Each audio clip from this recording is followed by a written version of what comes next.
Welcome back to Nick Lenz's Comic Corner, classic slash non-classic. This is episode number 597 and Doubleshot number 501. Yeah, it'll be a while before this reaches Doubleshot 600. At this rate, maybe not till next year, maybe later this year, I don't know. Alright, now talk about the book that I was thinking of talking about last episode. I figured though, push this off this episode because this book is not noteworthy for a 500 Doubleshot. The other two books were. This book was not. Deadpool Classic volume number 21, DVX. Man, oh man. This trade collects pretty much like every single miniseries collected in here. I've already reviewed, so I'm not going to give any new thoughts about these miniseries. Other than that, these book series are really good. Check out my previous reviews of these particular miniseries. Deadpool and Cable, split second. Deadpool v Gambit. Deadpool, too soon.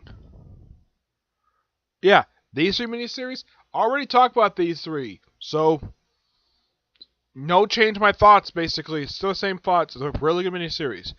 The only two I will talk about is Deadpool Gwenpool Special, number 1. Well, it's material from Gwenpool Holiday Special, number 1, and Deadpool Holiday Special, Merry Mix-Up. Yeah, 2 Deadpool short stories. Which, in my honest opinion, could have gone in the regular Deadpool trades that were collecting the Gary Duggan run. Well, the World's Greatest Millionaire. Yeah, this particular book had no reason to exist at all. That's really the big problem with this thing. I mean, it's becoming a recurring joke, basically, by Marvel comic fans, where Deadpool, this particular trade series, goes up to 21 volumes, and yet some trade series can't get past 10. Seriously, this is one of Marvel's biggest problems when it comes to releasing trades. Look at, for example, Hulk Visionaries, which collects the Peter David run, which stopped publishing after publishing 8 books. That's not a joke, that is completely true. If you look at, let's say, Miss Marvel, it's not reached 10 volumes yet. Heck, some of the Deadpool books have probably reached 10 volumes, but this is getting ridiculous. I mean, this trade had no reason to exist at all. I'm sure a lot of people have already read these miniseries already, and they've already collected these in trade. So, is there any reason to pick up this trade? Probably not. I mean, people probably own these 2 individual one-shots. I'm sure they do. They're great issues. The Holiday Mix-Up one, it's Deadpool scaring kids on Halloween by trying to give like razor blades, rotten candy, stuff like that. It's a pretty good story. It's not bad. No, it isn't. I like the last book, which had 2 miniseries. This one has 3 miniseries already reviewed.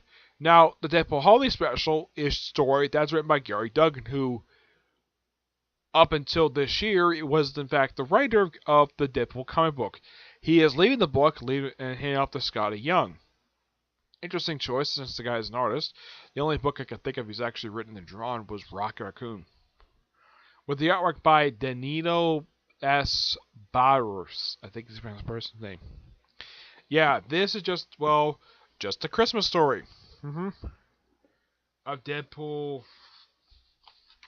Yeah, it's a Hawkeye and Deadpool story. It's a Kate Bishop Hawkeye, where Stop Santa Claus. It's a fun little team-up story between the two of them, and well, the whole point of the holiday special, it just says the Christmas party at She-Hulk's office, at her law office, and Deadpool's not allowed in because of what happened during the course of her comic book. It's a pretty good story. The 2 short stories are pretty fun, what they are. But like I said, this particular volume has no reason to exist at all. Yeah.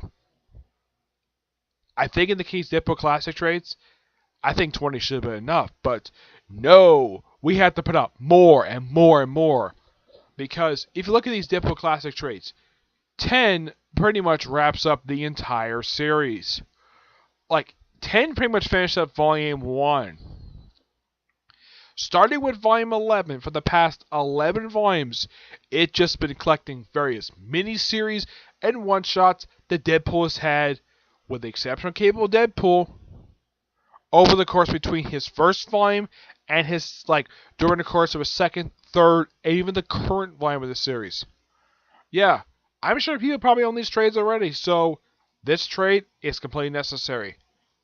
Stories are good, but like I said, this trade has no reason to exist. You can skip this trade. Just like Deadpool first. Yeah, that trade had no reason to exist at all. And this is the same reason why. These trades are the individual trades for these three miniseries already been released. And I'm sure people own them.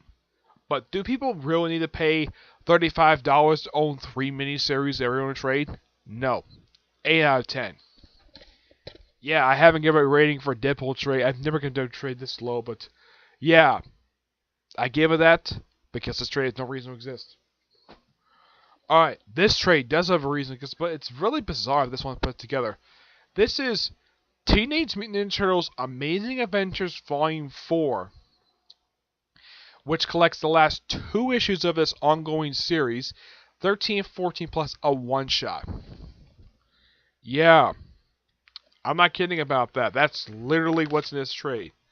Yeah, and the one-shot is called Amazing Adventures Carmino Anthony Special One-Shot. Yeah. Now, like with the other books, with the New Adventures, these are just various stories that take place in the universe of the 2012 show. The first story, The Drip, this is just a story about Donatello Michelangelo just doing various things. Yep. Yeah, all about so it's basically a Donatello story, but it's fine. It's pretty entertaining for what it is. Now, the story that comes after this is quite interesting.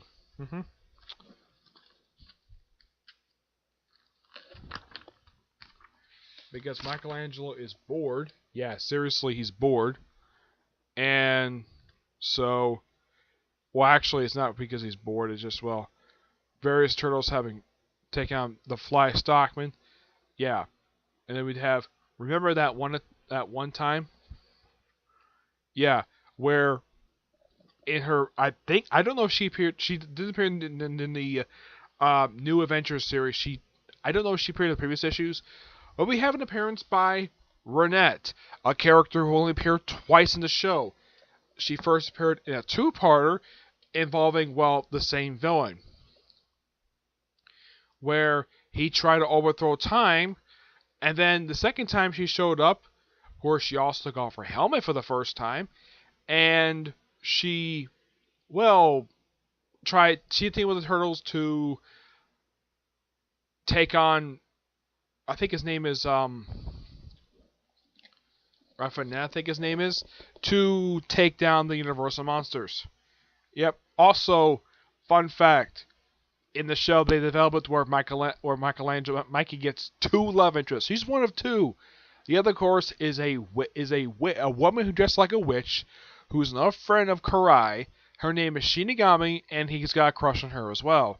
Though, in the case of his relationship with Renette, this one feels it's very mutual that Renette has feelings for him as well. Though she did make a cameo in one other episode. Yeah. Though, for one, the way it looks in the artwork, kind of looks like she put on like a little bit of weight. Yeah, I am not really sure why in the world the artist, the way he depicts this. Who does this? Who does the artwork for this story? Joe Samaria. Yeah, Matthew K. Manning does basically all the stories in here except for the Astro Metal one. Yep. Yeah, also, I should point this out, though, in her second appearance that she made in the show, in her return, she actually got off her helmet, and she actually put her hair down, but basically turned Michelangelo on. Yeah, it's a fun little story of them going on a little adventure. Yep.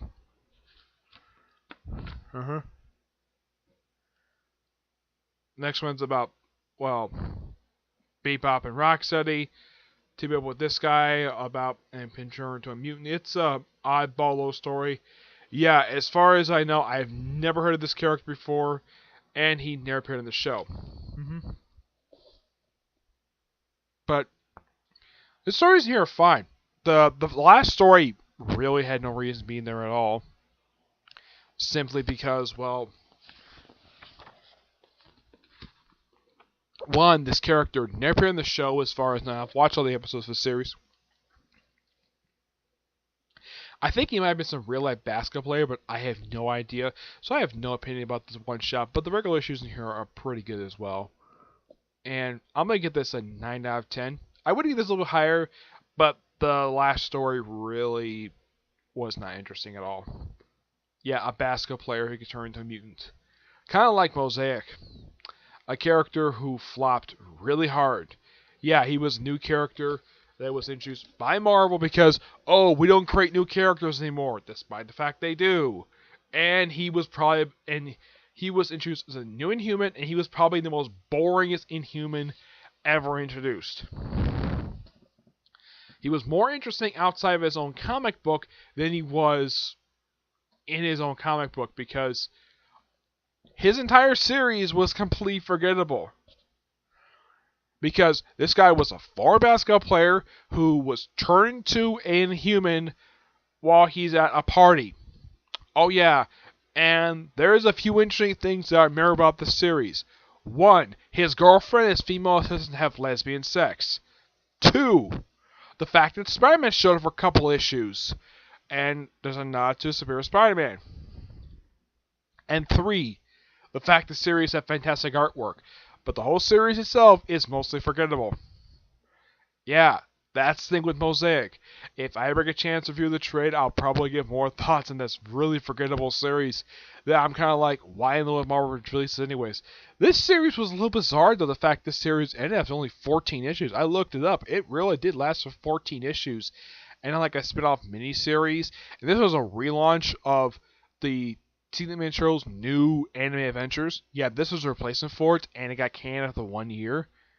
Wow, it's like IDW just didn't have faith in this thing. That's the thing with IDW with a lot of their series. Some of their series don't even last more than a year at most. The only books that last more than that are the Transformer and G.I. Joe books. And of course, Turtles. But as for the spin-off stuff, I guess they don't care. The Spy Fact was really good. Alright, so that's it for this episode. Stay tuned for the next episode, where I'm going to cover 2 more DC books. And these both books I own. One is a Justice League book. The other is a book, it's the only book released for it, though I'm going to cover the 2 books that led into this thing in a future episode later on. Okay? But until I see you in the next episode, bye.